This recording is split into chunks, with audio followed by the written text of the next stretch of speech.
उत्तराखंड और गुजरात की तरह अब महाराष्ट्र सरकार भी यूसीसी लागू करने की तैयारी कर रही है। यूसीसी का ड्राफ्ट तैयार करने के लिए सरकार ने सेवानिवृत्त उच्च न्यायालय के न्यायाधीश की अध्यक्षता में एक कमेटी का गठन किया है। विधानसभा में जहां 3 तलाक और यूसीसी को लेकर सत्ता पक्ष और विपक्ष में तीखी नोकझोंक हुई, वहीं मीडिया से बातचीत में नेताओं ने अपनी राय इस पर जाहिर की।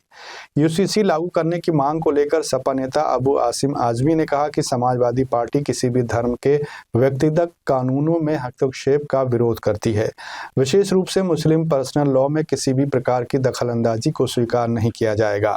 उधर सपा नेता के इस बयान पर बीजेपी विधायक और कैबिनेट मंत्री नितेश राणे ने आजमी को पाकिस्तान जाने की सलाह दे दी है।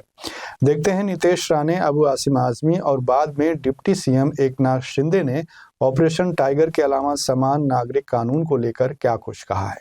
देखिए, जो हमारे देश में संविधान मानता है, कॉन्स्टिट्यूशन मानता है, डॉक्टर बाबा साहब अम्बेडकर जी के संविधान मानता है, जिस संविधान में यूसीसी का मेंशन है, तो फिर अगर आप संविधान मानते तो यूसीसी का विरोध कैसे कर सकते हो?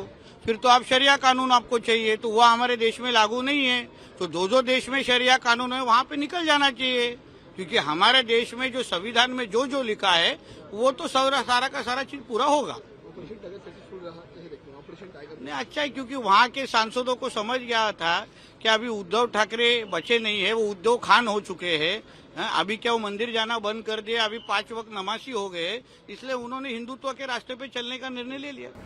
देखिए, ट्रिपल तलाक जो हमारे प्राइम मिनिस्टर मोदी जी ने उसके बारे में, हमारी सरकार ने ट्रिपल तलाक के बारे में एक डिसीजन लिया है, मगर यहाँ पे हमारे हिंदू राष्ट्र में रह के इसको हमारा संविधान ही मानना नहीं है।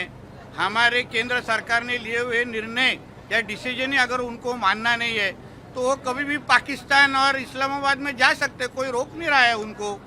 मगर जो लक्ष्य वेदी हमारे फरांदे ताई जो हमारे आमदार है, उन्होंने जो विधायक है उन्होंने उठाया, उसमें एफआईआर हो गया है, उसमें 2 या 3 मुस्लिम महिलाओं के ऊपर अत्याचार हुआ है, उसके बारे में हुई लक्ष्य वेदी। मगर सामने वाले जो मेंबर्स थे वो भूल गए कि वो संविधान को चुन के आए हैं, कुरान पे हाथ लगा के, या तो मदरसा में बैठे नहीं है, विधानसभा में बैठे हैं। माहौल तो मदरसा का ही बना के रख दिया था, उधर पाकिस्तान का ही बना के रख दिया था। ये आयुध में ऐसा लिखा है, कुरान में ऐसा लिखा है, किसको सुनना है कुरान में क्या लिखा है? खुद को बर्बाद नहीं करके लेना है कुरान में पढ़ के। इसलिए जो कुछ भी अगर उनको कुरान सिखाना है ना, तो पाकिस्तान में चले जाए, इधर का कोई जगह नहीं है उनके लिए। ऐसा है, वो जाकर पूछें और जाकर अपना केरल के अंदर जाकर आदिवासियों से पूछें, उनका धर्म जो कहता है वो इसमें आदिवासी को बोलते हैं, हम इसको अलग रखेंगे, उसको इसमें शामिल नहीं करेंगे। अगर देश एक सबको शामिल कीजिए। मुसलमानों का खाली विरोध नहीं है, इसमें बहुत सारे लोगों का विरोध है। अगर मुझे मेरा मजहब कहता है कि मैं निकाह करता हूँ, तो आप अगर कानून बना देंगे कि मैं जो है 7 फेरे लगाऊँ, ऐसे नहीं कि या आपको कहा जाए कि आप निकाह करो 7 फेरे नहीं करो। तो ये जो पर्सनल चीज़ें, रिलीजन की थोड़ी चीज़ें ऐसी हैं, बाकी हर चीज़ में तो कॉमन ही है। मर्डर हुआ इससे है, अटेम्प्ट मर्डर है, कोई जायदाद का प्रॉब्लम है, तो सब कोर्ट में सब सेम चलता है। कुछ पर्सनल चीज़ें इसमें इंटरफेरेंस नहीं है।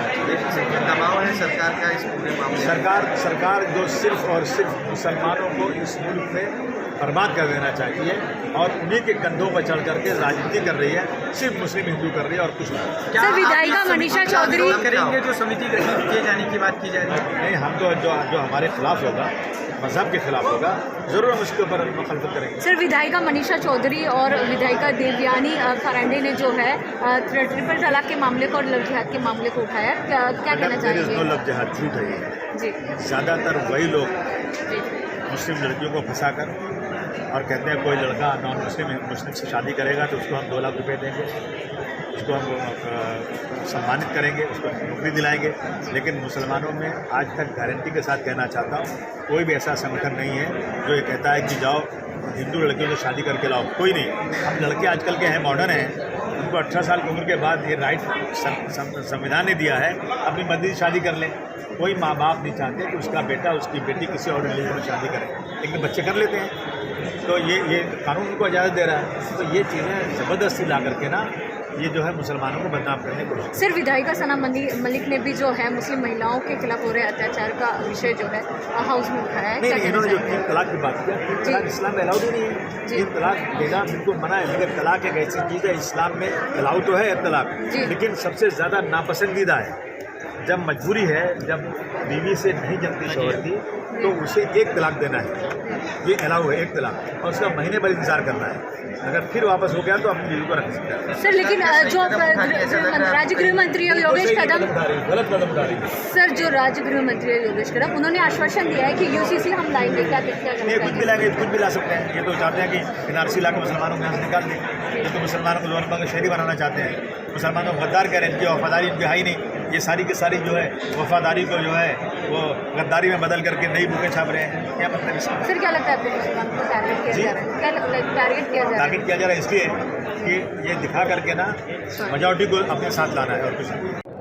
शिवसेनेची भूमिका पहिल्यापासून सकारात्मक आहे, कारण हिंदू हृदय सम्राट बाळासाहेब ठाकरेंची, आमच्या बाळासाहेबांची भूमिका पहिल्यापासून देशामध्ये समान नागरी कायदा असला पाहिजे, आणि तीच भूमिका आमची आहे। त्यामुळे समान नागरी कायदा, सगळ्यांना समान न्याय, कुठल्याही समाजावर अन्याय होणार नाही, या सगळ्या या बाबतीमध्ये भूमिका आमची सकारात्मक आहे। बाळासाहेबांची भूमिका होती तीच आमची आहे, कारण बाळासाहेबांच्या विचारांची शिवसेना आम्ही पुढे नेतोय। त्यामुळे आणि या भूमिकेशी आम्ही सहमत आहोत। यूनिफॉर्म सिविल कोड को लेकर शिवसेना आपकी पार्टी की क्या भूमिका है? कोई मीटिंग ऑफिशियल, क्योंकि अभी तक कोई फोटोग्राफ कोई लेकर सामने आया नहीं। मैंने कल कहा कि ये 6 सांसद शिवसेना में शामिल हुए, आपके सामने लाया था ना उन्हें। अभी लोकसभा लीगल प्रोसीडिंग कंप्लीट हो चुकी है। लोकसभा अध्यक्ष जी के पास जो भी कानूनी कार्रवाई करनी थी, जो भी घटनात्मक कार्रवाई उनके पास करनी थी, वो सब पूरी हो चुकी है, और इसलिए कोई भी कुछ भी कहे आप उस पर भरोसा मत रखो। चाहता हूँ जो लोक प्रतिनिधि होने के बावजूद ऐसे बेतुनी बातें करता है, गंदी बातें करता है, उस पर मैं क्या बोलूँगा? मुझे अभी उस पर बात कुछ करनी नहीं है।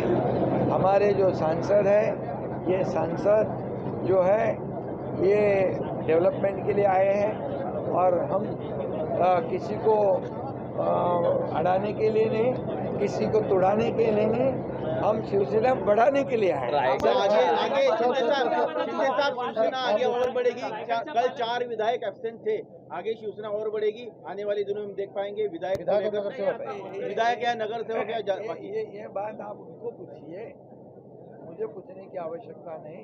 कल का झटका उनको बहुत जोर का बैठा है, आज सदन में उसके परिणाम दिख रहे थे। उनका संतुलन बिगड़ चुका। रायगडच्या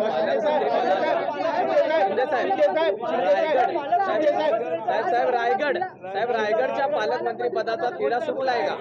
पालकमंत्री पदाचा तिढा लवकरच सुटेल। तटकरे आणि भरत गोगावले दोघांनी चर्चा केलेली आहे। मी स्वतः मुख्यमंत्री महोदयांशी बोललेलो आहे आणि लवकरच। शिंदे साहब, यूनिफॉर्म सिविल कोड को लेकर शिवसेना की क्या भूमिका है? मैंने कहा यूनिफॉर्म सिविल कोड जो है, समान नागरिक कानून, ये हमारे बाला साहब ठाकरे जी की पहले से भूमिका रही है, और आज देश के प्रधानमंत्री नरेंद्र मोदी जी भी सकारात्मक है, और शिवसेना ये यूनिफॉर्म सिविल कोड के बारे में सकारात्मक भूमिका हमारी है। देश में समान नागरिक कानून होने की आवश्यकता है, सभी को समान न्याय और मिलना चाहिए, ये भूमिका शिवसेना की है। आपण मुख्यमंत्री असताना छत्रपती अर्धे वाक्य दाखवता आणि अर्धे वाक्य तोडून टाकता। त्यांनी आता पत्रकार परिषद घेतली ना, त्यांनी सांगितलं ना, स्पष्ट खुलासा केला ना, त्यांनी बाळासाहेबांच्या वक्तव्यावर भाष्य केलेलं नाही, परवाच्या मेळाव्यातल्या वक्तव्यावर भाषण केलेलं आहे। बाळासाहेब आमचं दैवत आहे, आणि बाळासाहेबांचा अनादर कोणीच करू शकत नाही। किरण पावसकर नाही, एक साधा शिवसैनिक पण करू शकत नाही।